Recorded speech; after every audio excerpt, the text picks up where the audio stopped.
Okay, packed house. I wonder why.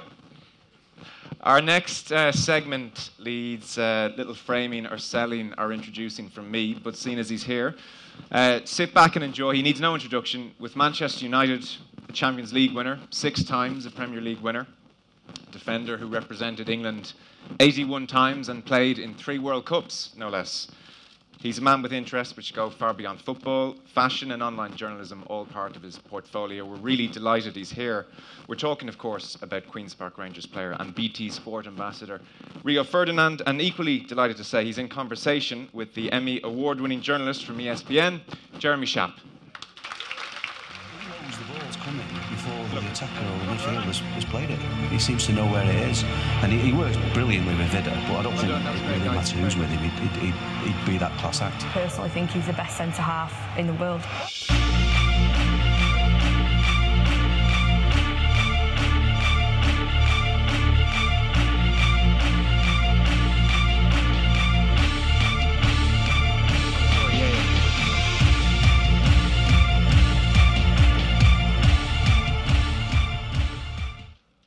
Rio Ferdinand.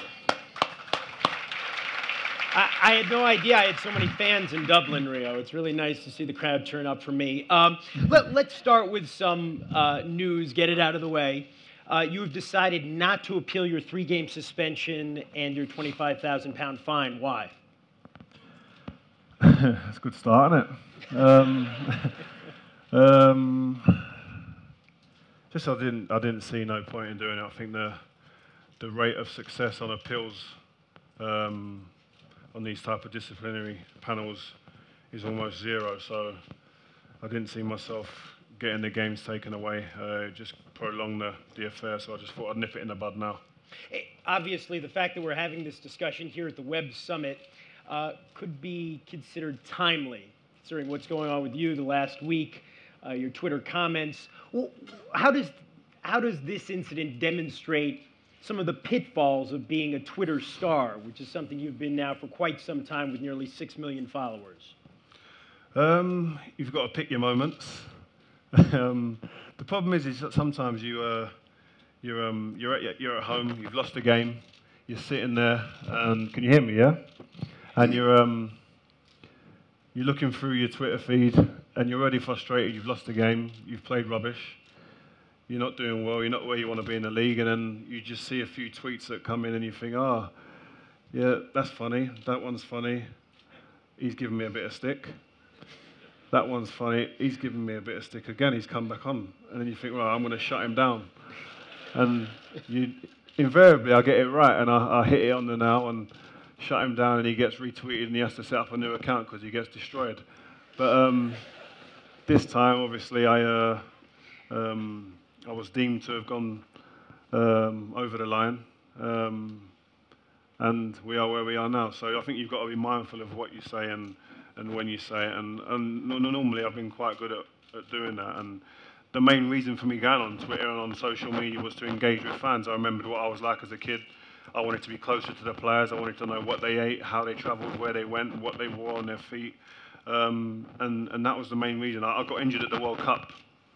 Was going to captain England, etc. at the World Cup, and it just got taken away from me in an instance, and I went on holiday. Sitting there moping around, I thought, right, I'll go on Twitter and see what's happening and try and be a fan of the England team at the World Cup. And that's how it started, really. And, I mean, for instance, people kind of had a perception of how you are straight away from a picture that's painted of you through the media, of someone behind a desk who doesn't really know you, but they paint a picture of you, and you go on there and you start telling people, I'm doing a school run this morning.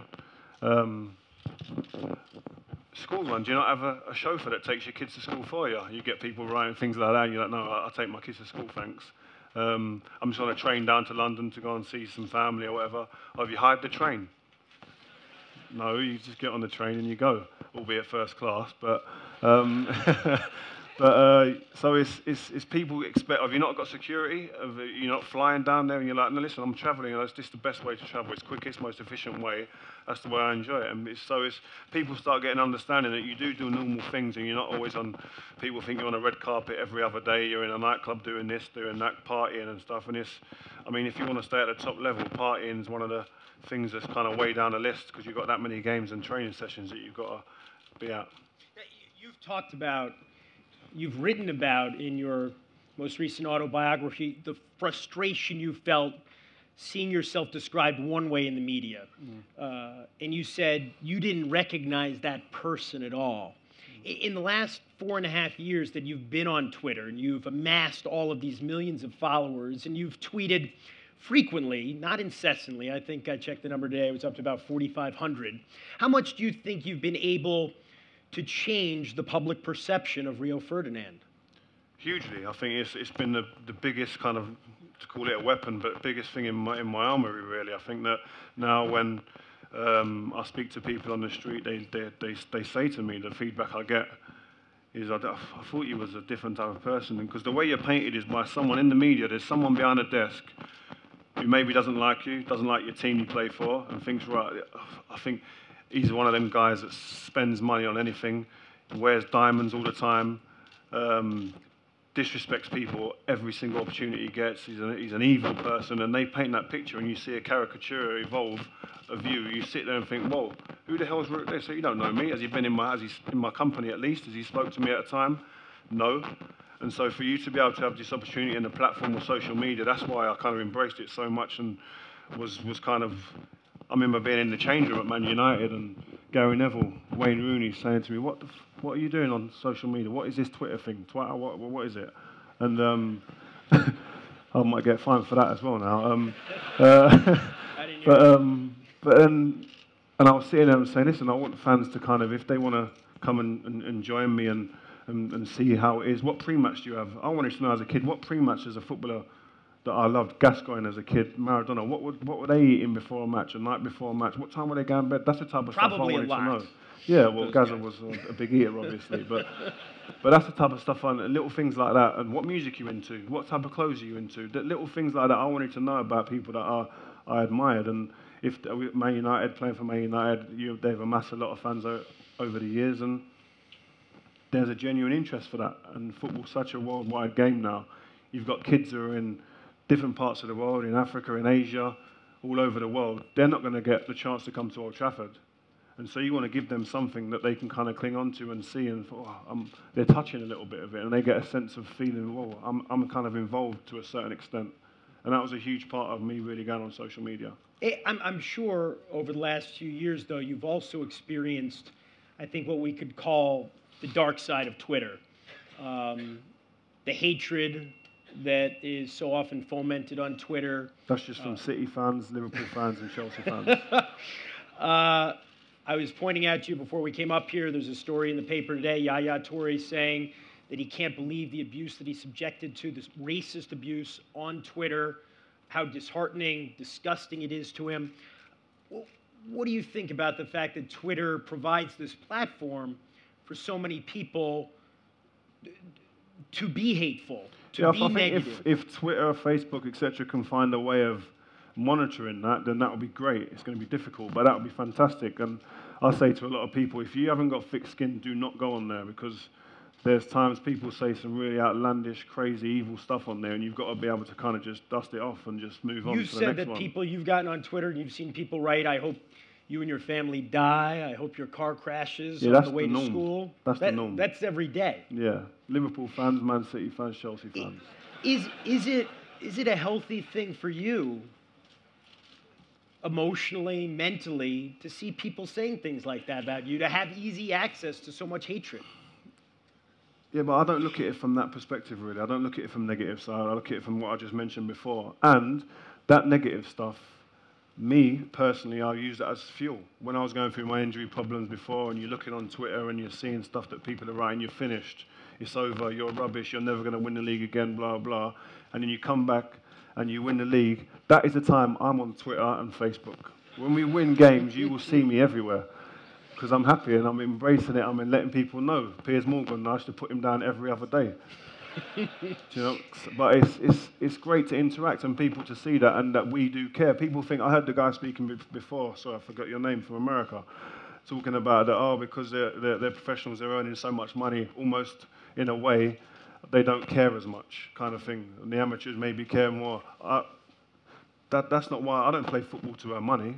I never played football to earn money. As a kid, I played football because I wanted to be a footballer. I loved the game, and I wanted to go out and win things. And when I finish my career, I'm not going to count how much money I've got.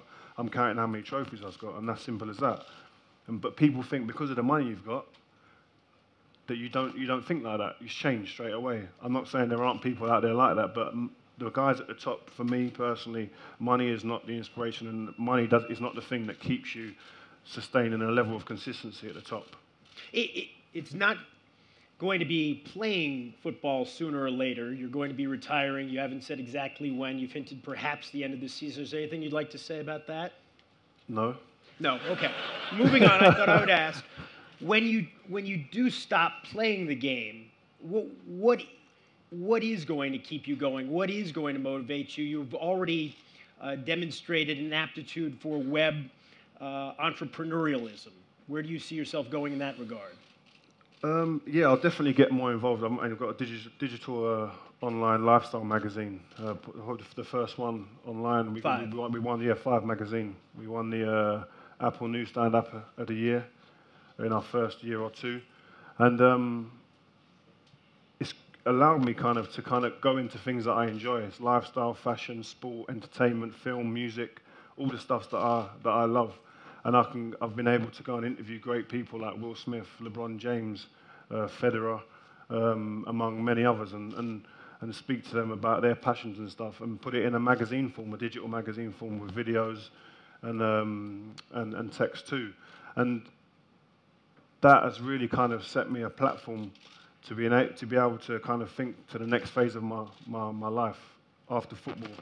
And by doing that, it's opened me up to a lot of other things. BT, who I'm here with today, I'll go into work with them. I'm an ambassador for them, and I'll go into work with them when I finish football. I worked in the summer on the World Cup, and without doing this type of thing with the magazine, I don't feel, and with the social media, I don't feel I would have had the platform to go to there, because the caricature of me that was painted before that would not have allowed that to happen. 5 magazine, in addition to being a presence on the web, it's also part of an apparel venture that you have started. What's going on with the clothing line? No. Well, the magazine, we had the magazine, 5 magazine, and it was a bi-monthly magazine that we had, and it came out all the time. And then we thought there was like a ceiling in terms of advertising that we got to, and we wasn't going through that ceiling, and so we went, inspired by the type of hype beast and stuff, to go daily and just produce daily content, magazine, Q&As with sports stars and fashion designers and stuff, and then the rise and the spike in that's been huge straight away, of even the first month, and I think the last 30 days on Facebook and Twitter we've had like 650 million impressions and stuff. So the spike has been crazy compared to doing it bi-monthly. But the apparel and the caps of 5 as an offshoot came from that, and we thought, let's do a case study. Let's find out if we can kind of shift product just through social media. And we brought out a few different ranges of caps, colorways, etc. And we'd put a few pictures out.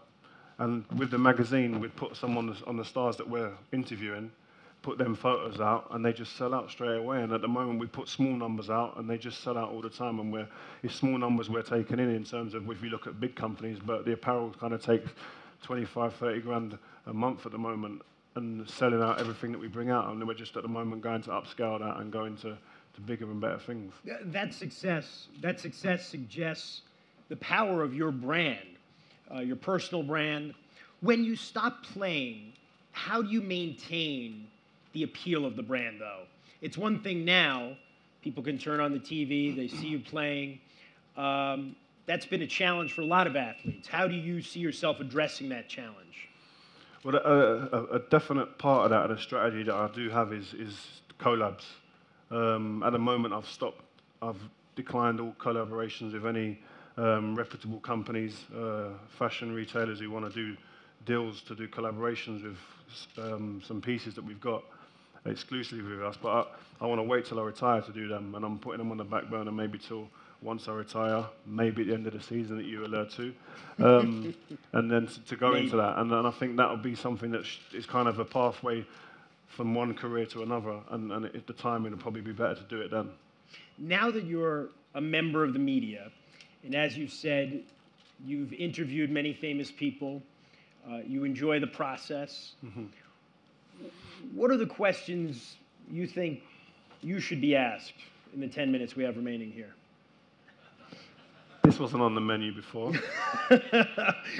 Well, generally, when you're interviewed, now that you're on the other side of it, when you're interviewed now, what are you thinking about the way it's done? Do people in the media get you now?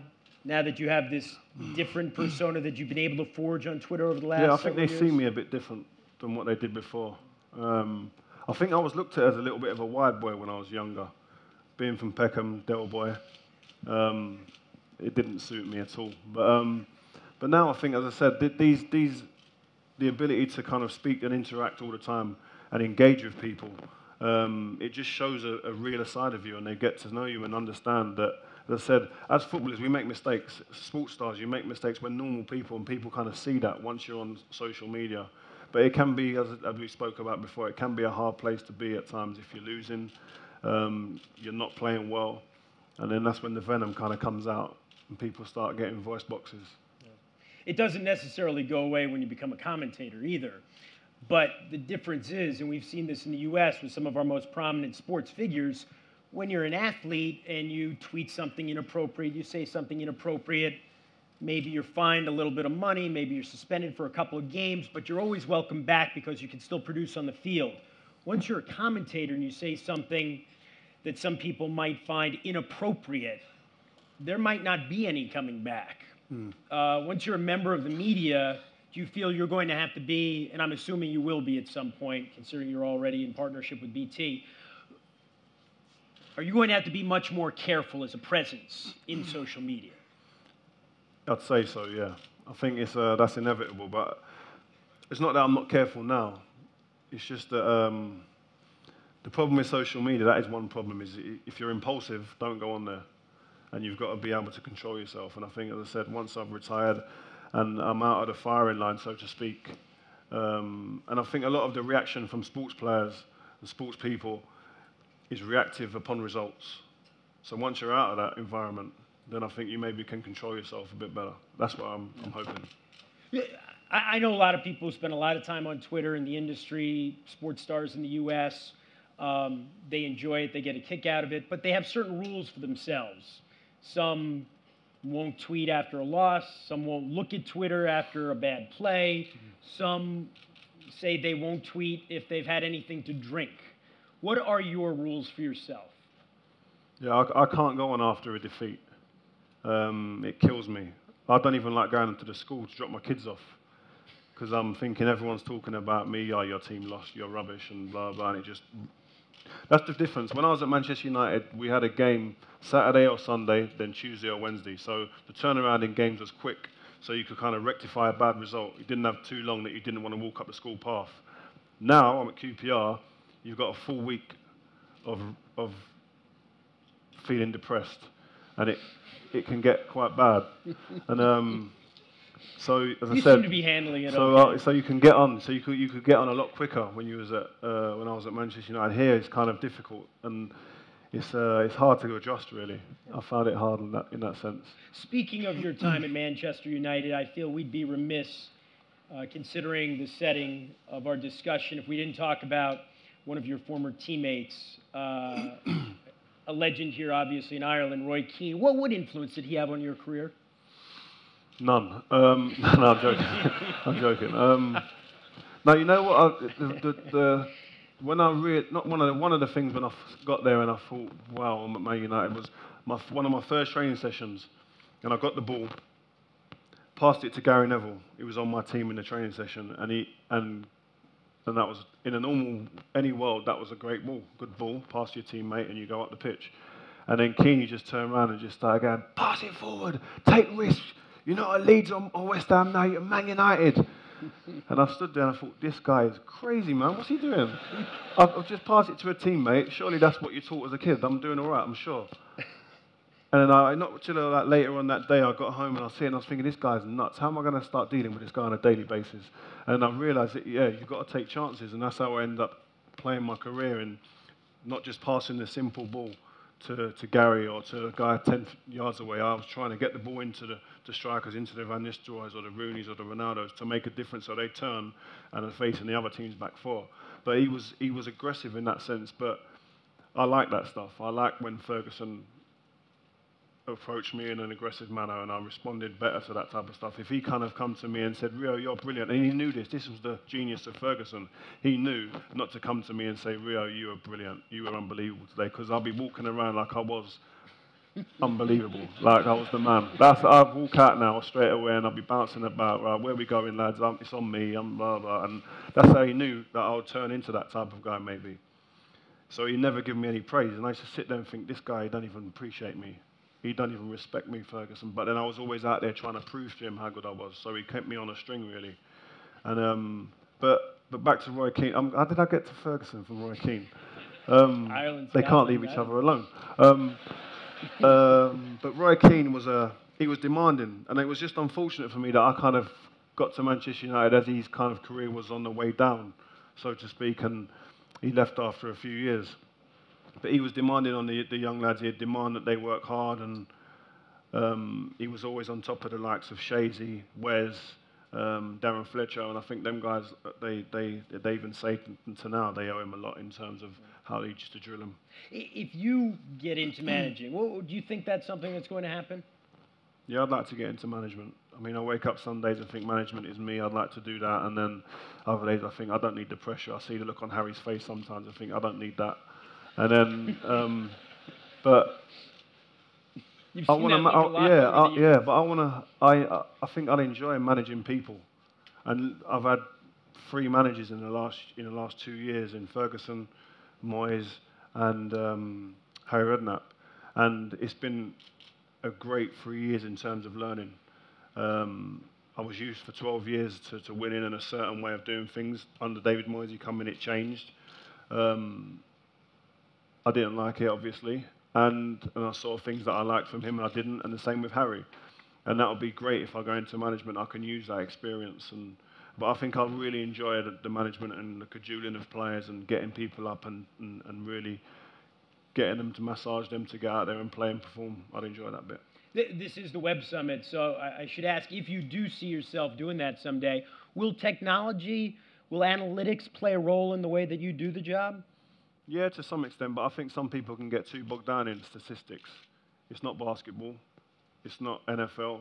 There's stats in them games that drives them games a lot of the time. Here in football, a lot of it's off the cuff. And so people can sometimes think that the statistics should drive the game in some sense. I think you've got to have a good balance. And we had a guy called Tony Strodwick at Manchester United. He was really into his stats and he was good at that. And you can see how much I've run, the intensity, how many yards I kind of covered and stuff. That's great. But at the end of the day, can you get a ball from A to B? Number 9, I want you to score goals. Can you put it on target as many times as the next man? That's what I really want to know. The other stuff is kind of a byproduct of that. When you think about your future, and you're still a young man, when you think about all the years ahead of you and all the things that you can do and all the possibilities, where do you see yourself focusing your efforts? But when I retire, I don't know. That's what I mean. I wake up every other day thinking I'm going to do this and I'm going to do that. I'm going to do this. I'm not 100% sure. I'm doing my badges, and that's a great thing of the management team that I'm with now. Probably 7 years ago, I got with them, and the first thing they said is, "What do you want to do when you retire?" And I said, "I don't know. What do you like now?" Well, I like fashion, music, obviously football and stuff. And do you want to do a magazine? Let's do this. Let's set this up, set that up, so that when I retire, I've got avenues to go down and I've got choices. I didn't want to be at a point when I retired where a lot of players, they get to retirement and they panic and they think, well, what the hell am I going to do now? And that's what happens to a lot of guys, and then depression sets in after 6 months to a year, alcoholism, abuse of different things, and I didn't want to be in that situation. The thing I had to battle against was Sir Alex Ferguson and David Gill, the chief executive at the time. I opened a restaurant in Manchester, and the guys were saying, "What the hell are you doing? Opening a restaurant, you're going to be in there every other day. You're going to." So listen, I'm not going to do the dishes or nothing like that. I'm going to be. It's an investment, and it's something that I want to hopefully build a brand and for the future. No, we don't want that, but I understand that because I'm an investment on behalf of Manchester United. They've invested in me. They want their investment to be thinking solely about football. But my argument was, well, if I'm thinking solely about football all the time and beating myself up when I lose a game, I'd come in my house, I think about nothing else but football. Well, surely that's a negative for your investment. And they didn't quite get it at the time, but I think now after a bit of time, they kind of understood. But that could only happen once I realised, and I made the decision consciously with my management, that once I got my on-the-field stuff in check and I knew exactly what I needed to do from Monday to Sunday to get me to go out and play to my best levels. Once I realised what I needed to do, then I could kind of go into other fields and have a look and play with different things to keep me kind of preoccupied when I had the downtime. Rio, we wish you the best of luck in whatever you choose to dedicate yourself to in the future. Before I let you go, and I see the clock, we are a little bit over, but before I let you go... You talk a lot, man. I talk a lot. I like to end interviews, however, by saying, is there anything else you'd like to say? No, I'm fine. Just thank you for coming, guys. I've really enjoyed it. It's a great place to be, and hopefully I'll come back again soon. So, good luck. Thanks.